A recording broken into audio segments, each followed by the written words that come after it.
Hello, my name is David Park, and I'll be doing a presentation on solar panels. Now, what are solar panels? Solar panels are devices that convert light into energy. So, light is commonly found in nature from the sun. So, the name solar comes from sun. So, the sunlight hits the solar panels and converts that into electrical energy that we use in everyday life. There are two kinds of solar panels: photovoltaic, or PV for short, and concentrating solar thermal power, or CSP for short. Photovoltaic, how it works is it absorbs light into solar cells, which then activate which opens up an electrical current that allows electricity to flow throughout and create electricity. And concentrating solar thermal power, it's basically a bunch of mirrors that are stacked on top of each other in order to heavily concentrate the solar energy into heat energy, which is then translated into electrical energy later.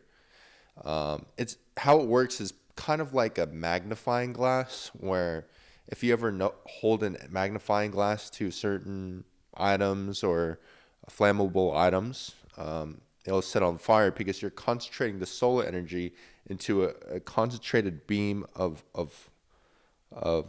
thermal energy. Okay, so the average consumer. In 2020, the average annual electricity consumption for a U.S. residential customer is 10,715 kilowatts, or 893 kilowatts per month, according to EIA.gov.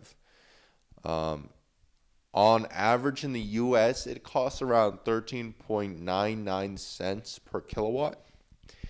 And in Maryland, you would save $22,132 in 20 years.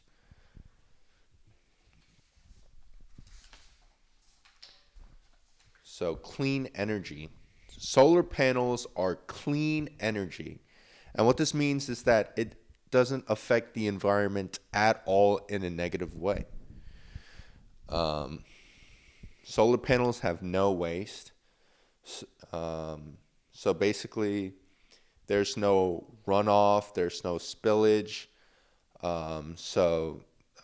Waste doesn't get leaked into lakes, ecosystems, ponds, rivers.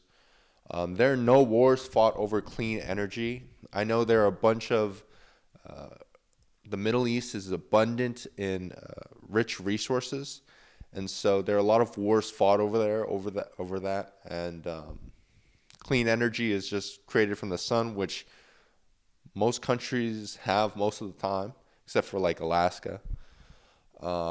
It saves the environment, and what that means is it doesn't really negatively impact the environment in any real way. And it also reduces global warming. And how it does this is when you burn fossil fuels, or such as coal or kerosene, carbon dioxide is released into the air, and this air creates a thicker atmosphere. So when solar energy reaches into the earth, heat escapes. It is much harder for heat to escape.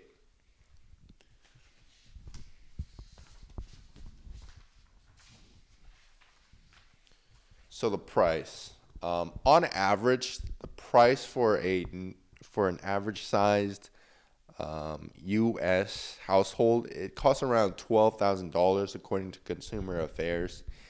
It costs $5,000 for smaller systems, but on the higher end, it costs around $40,000 for a high-priced Tier 1 solar panel system.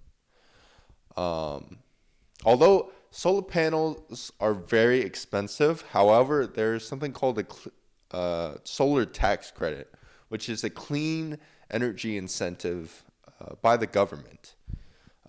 In this incentive, customers get a 26% discount of their solar panel system as a tax deductible, Meaning, if you, for example, if you spent $20,000 on your system, you would get around a $5,200 discount as a tax deductible, meaning you pay $5,200 less in taxes the next year.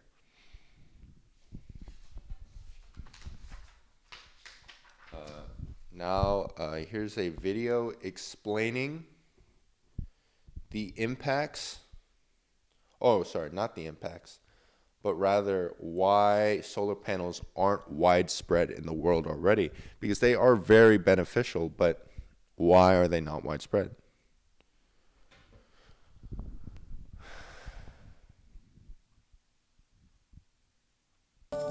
So what's stopping us from being completely reliant on solar power?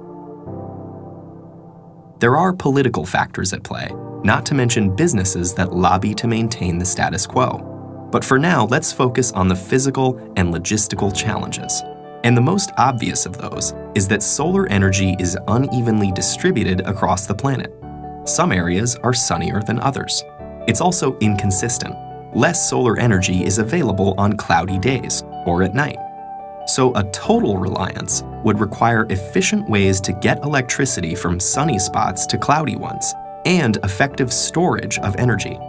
The efficiency of the cell itself is a challenge too. If sunlight is reflected instead of absorbed, or if dislodged electrons fall back into a hole before going through the circuit, that photon's energy is lost.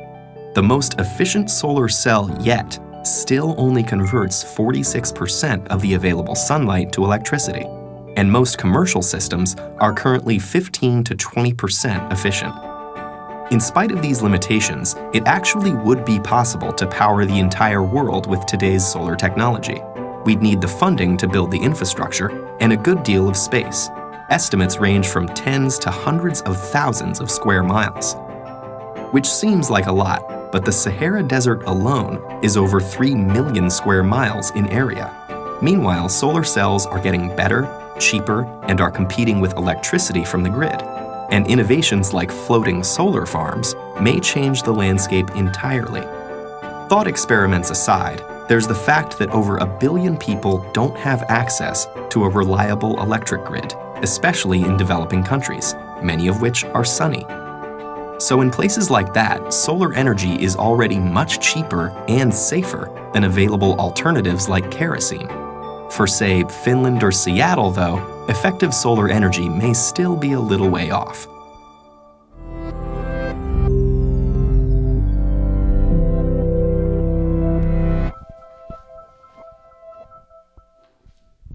Okay. So overall, solar panels are very good for the environment, and they reduce the electricity that is spent on the wide scale in the public and private sector, and also on the average homeowner. However, as you saw from the video, solar panels have a long way to go. And although they are not as optimal as they could be, currently, I still think solar panels are still very essential and very good if you can afford it. The fact that it reduces your electricity bill over long periods of times, and that it can heavily positively impact the environment. I think solar panels are the way to go. So here are my sources, and I want to thank you for watching my presentation, and yeah.